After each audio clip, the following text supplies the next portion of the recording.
안녕하세요. 오늘은 5월 10일 월요일입니다.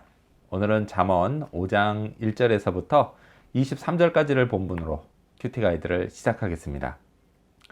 먼저 오늘 이 본문을 통해 제가 묵상한 하나님은 사람의 길을 평탄하게 하시는 분입니다. 21절 말씀 읽어볼까요? 대저 사람의 길은 여호와의 눈앞에 있나니 그가 그 사람의 모든 길을 평탄하게 하시느니라. 아멘. 하나님을 믿는 건 단지 하나님이 존재한다고 믿는 것이 아닙니다. 그 하나님께서 나의 왕이 되신다는 걸 믿는 것입니다. 자, 인간 왕과는 달리요, 하나님은 자기 백성 각 사람의 모든 인생길을 일일이 다 주관하십니다. 그렇다고 해서 인간을 로봇 부리듯이 그렇게 주관하신다는 뜻은 아닙니다. 많은 자유를 주시죠. 그러면서도 악한 길로 빠지지 않게 인도하십니다. 자, 오늘 본문은요, 사람의 길이 여호와의 눈앞에 있다고 말씀합니다. 맞습니다. 제 인생길도 하나님 눈앞에 있습니다. 종교 개혁자 칼빈이 즐겨 사용했던 말이 있습니다. 코람데오, 하나님 앞에서입니다. 저도요, 이 코람데오를 늘 잊지 말아야겠습니다. 제가 어디에 있든지 또 무엇을 하든지 늘 하나님 앞에 있다는 사실을 잊지 않으면 아무래도요, 말과 행동을 더 조심하게 됩니다. 또요, 어떤 선택과 결정을 하는 데 있어서도 하나님이 싫어하시는 걸 피하게 됩니다. 반대로 하나님이 기뻐하시는 건 더 적극적으로 하려고 합니다. 많은 것을 차치하고요, 제가 하나님 앞에 있다는 이 한 가지 사실만 잘 기억하고 살면 인생길이 얼마든지 평탄해질 수 있습니다. 물론요, 이 때문에 몸이 좀 불편하고 또 몸이 좀 더 괴로워질 수도 있지만, 그런 수고에 비해서 얻는 유익이 훨씬 더 크기 때문에 이런 수고는 얼마든지 감내할 수가 있습니다. 자, 그렇다면 오늘 이 본문을 통해 제가 발견한 인간의 모습, 어떤 게 있을까요? 오늘은 훈계를 받지 않으려고 하는 모습을 볼 수 있습니다. 22절과 23절 말씀을 읽겠습니다. 악인은 자기의 악에 걸리며 그 죄의 줄에 매이나니 그는 훈계를 받지 아니함으로 말미암아 죽겠고 심히 미련함으로 말미암아 혼미하게 되느니라. 아멘. 잔소리 듣는 걸 좋아할 사람은 없습니다. 어릴 적에 저는요, 엄마에게 잔소리를 무척 많이 들었습니다. 적어도요, 그 시절 저는 엄마의 말이 대부분 잔소리로 들렸습니다.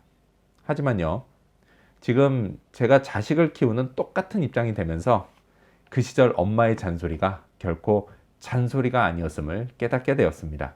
그건요, 저를 바른 길로 인도하시는 훈계의 말씀이었습니다. 왜 그때 진작 이걸 깨닫지 못했는지 후회가 됩니다. 그때 엄마 말만 잘 들었어도 어린 시절 제 인생은 훨씬 더 평탄했을 겁니다. 그 훈계를 거절한 결과요, 엄마의 회초리가 제 앞에서 춤추는 일이 잦았습니다. 아무튼 자, 하나님의 말씀을요, 잔소리로 여겨 그래서 듣지 않고 순종하지 않으면 결국 자기 악에 걸려 죄의 줄에 매어버립니다. 그건요, 결국 죽음으로 연결됩니다. 이 죽음이요, 반드시 육신의 죽음만을 뜻하는 건 아닙니다. 하나님과 등을 돌린 영적인 죽음도 의미합니다. 자, 영적으로 죽은 자의 인생길은 미련하고 혼미할 수밖에 없습니다. 왜냐? 참된 길로 인도하시는 하나님을 떠났기 때문입니다. 성경은요, 이런 사람을 악인이라고 부릅니다. 마음속에 있는 죄의 길, 그 길을 따르기 때문이죠. 앞서 11절에서부터 13절을 보면요, 이런 악인들이 말년에 한탄하는 소리가 나옵니다. 인간은요, 청장년 시절 몸에 힘이 있을 때에는 하나님을 안중에 두고 살지 않지만, 그러다가 힘이 빠지는 말년에 이르면 결국 창조주 하나님 앞에 낮아지고 맙니다. 저도요, 언젠가 말년이 옵니다. 그래서 그때 이런 한탄하는 소리가 아니라 환희의 함성을 지르고 싶습니다. 이를 위해 하나님의 훈계의 말씀, 잘 들어야겠습니다. 자, 그렇다면 끝으로 오늘 나에게 주시는 교훈이 뭘까요? 그건 아내를 기쁘게 하자입니다. 18절과 19절 말씀 읽겠습니다. 내 샘으로 복되게 하라. 내가 젊어서 취한 아내를 즐거워하라. 그는 사랑스러운 암사슴 같고 아름다운 암노루 같으니 너는 그의 품을 항상 족하게 여기며 그의 사랑을 항상 연모하라. 아멘. 이 성경에 쓰여진 근동 지방에서요, 셈은 없어서는 안 될 매우 소중한 존재였습니다. 이 셈은요, 아내를 상징합니다. 그만큼 아내는 소중한 존재다라는 것입니다. 성경은요, 아내를 복되게 하고 또 즐거워하라고 말씀합니다. 다른 사람이 아니라 남편인 제가 그렇게 하라는 것입니다. 자, 그럼 어떻게 하면 이렇게 할 수 있을까요? 간단합니다. 아내를 사랑하면 됩니다. 그러면 아내를 복되게 할 수도 있고요. 또 제가 아내를 즐거워할 수도 있습니다. 성경은요, 아내가 암사슴, 사랑스러운 암사슴 같고, 그리고 아름다운 암노루 같다고 말씀합니다. 저도 그렇게 생각합니다. 근데 다만 조건이 있습니다. 뭐냐? 그건요, 제가 먼저 사랑하고 아름답게 여겨야 암사슴과 암노루 같이 된다는 것입니다. 아주 유명한 카피라이트가 있죠. 남편 사랑은 아내 하기 나름이다 라는 말이 있습니다. 근데 사실 반대로요, 아내 사랑도 남편 하기 나름입니다. 성경은요, 남편에게 아내 사랑을 항상 연모하라고 말씀합니다. 이 말씀을 따라서요, 항상 어떻게 하면 아내를 기쁘게 할 수 있을까? 이걸 생각해야겠습니다.